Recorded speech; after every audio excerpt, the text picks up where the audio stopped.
David, you've done some work in the arena of magnetic frequency attacks on people. We get a lot of phone calls from people who claim that they think they're being bombarded. And, you know, at the face of it, you sit back and go, oh, come on, that's preposterous. But a lot of these people are pretty convincing that something's going on. What have you discovered? Oh, I think it's definitely going on. The thing is that once you start to, again, understand we're into information, that if you are putting together your perception of reality, what are you doing it on? You're doing it on the basis of information that you have access to. So when you suppress information, you suppress people's perception of possibility. And once you start to realize how the body works, what the body is, and how the brain works and what the brain is, suddenly you can start to understand the effect and the power of magnetic fields on not just the human body, but human thought and human emotion.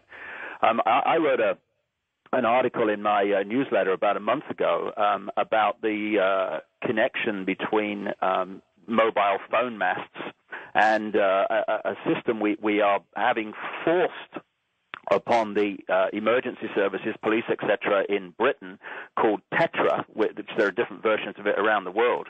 And what these, I've got one, funnily enough, I've got a Tetra mast about 100 yards from where I'm speaking.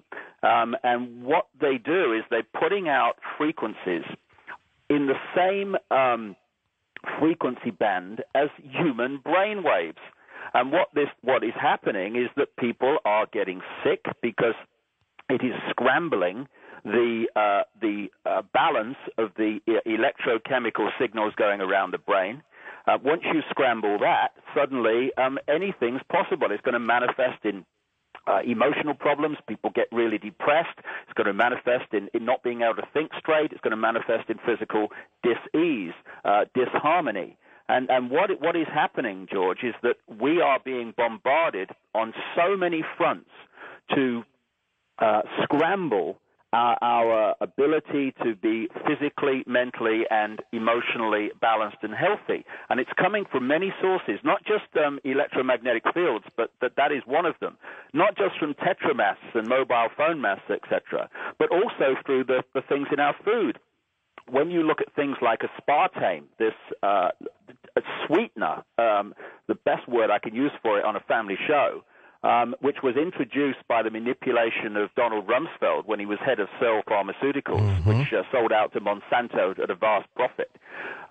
When you look at mobile phone frequencies, when you look at fluoride in the water, they have a common theme, and that is they are what scientists call excitotoxins. In other words, they excite the brain cells so they stop functioning. This is what mercury in vaccines does. It affects the electrical messages going around the brain, and therefore it's affecting the communication on mental, emotional, and physical levels from the brain and the body and on all these other levels. So it's not being done by accident. It's being done by design so that we operate on a fraction of our full and true potential to think straight, to be emotionally balanced, and to be healthy. So, I'm sure people, some people imagine they're being attacked when they're not. But are some people attacked? Absolutely they are. And the electromagnetic attack is very, very powerful way of scrambling people. And it's done on many levels in many ways. David, sounds like they're trying to cover all the bases on this. Well, this is sometimes people can get into the mode where they're always saying things that are not very pleasant, not very nice, and those things need to come out so we understand what the game is. But it's also, ironically, what I've just said is extremely positive in this sense. They are having to attack us on so many levels, in so many ways, because we are multidimensional genius. We have forgotten that. We have forgotten the power we have. But just look at how much has to be done to suppress us, how it has to be done constantly in so many different ways. I've used this analogy before. I think it sums up the situation. Our natural state is one of brilliance. It is one of balance. It is one of harmony. Mm-hmm. It is one of love. That is our natural state. What we are seeing when people say, it's human nature, mate, you can't change human nature. Well, the nature of the human that we're seeing is the nature of a manipulated, suppressed, and imbalanced human, and that is the outcome of what's being done to us. If you take this analogy of a ball in a tank of water, its natural state is to float on the top. Right. To keep it in its unnatural state, George, on the bottom, you have to push it down and you have to hold it there. You can't let it go. You have to keep holding it constantly because once you let it go, whoop, it's back to its natural state. And in the same way, we are being attacked and targeted on all these different levels. Microchipping is the big jewel in the crown of this that they want. And they are having to do this because symbolically they have to hold us, the ball, on the bottom of the tank in our unnatural state, and they can't turn off the pressure, if you like, because bang, we'll awaken to the true nature of who we are. Because the minute you let go of that ball, as you said, it explodes to the surface. Exactly, and because it's what we call waking up. People have woken up, and what have they woken up from? They've woken up from a hypnotic trance, because that's what the human race is in. A hypnotic trance, a false reality, a false sense of reality, which we are living, because that is the reality that's being fed to us. And if you want to get into that, I can talk at length about how this is done and what this reality is that we're actually being falsely connected to. But the thing is that when people wake up, all that pressure just gets cast aside. Suddenly, bang, yes, I can see it now, despite what they put in the food, despite the Tetramask, despite the mobile phone mask, despite all this other stuff, I can see it now.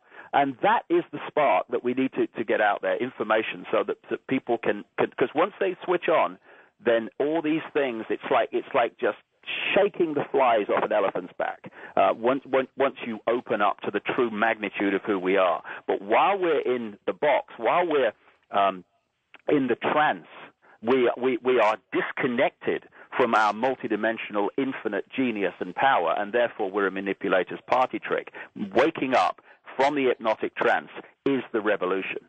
David, I want to get your take on a couple things that have driven us crazy here in the United States, and of course part of it includes the company in England, the DP World's takeover of the London-based company Peninsular. And then also at the same time, now we're told that they're going to sell the leases to those U.S. ports and that they're not going to run them. This is Dubai company. We'll see what happens there. But the other thing that just happened last week that we uncovered was the fact that our administration has signed a no-bid contract with a Chinese company called Hutchison Whampoa to monitor nuclear objects that may be shipped to the United States. It doesn't make any sense. Hey, George, this is a very synchronistic chat we're having tonight, because we go back to what I was talking about at the start. What something can seem incredibly stupid and bizarre if you don't have the coordinate of knowing what the goal is. The goal is a globally centralized state with a world government, world central bank, world army, world currency, microchip population connected to a global computer. That is the goal. Now, to do that, you have to destroy nations, because, and particularly, you have to destroy superpowers. Because if you have superpowers in the world, the centralized world government cannot dictate to a superpower that has the military, economic might to say, excuse me, not doing it, okay, go away. Yes. So you need to destroy all power that can confront your power, the power that you want to centrally control. So America is being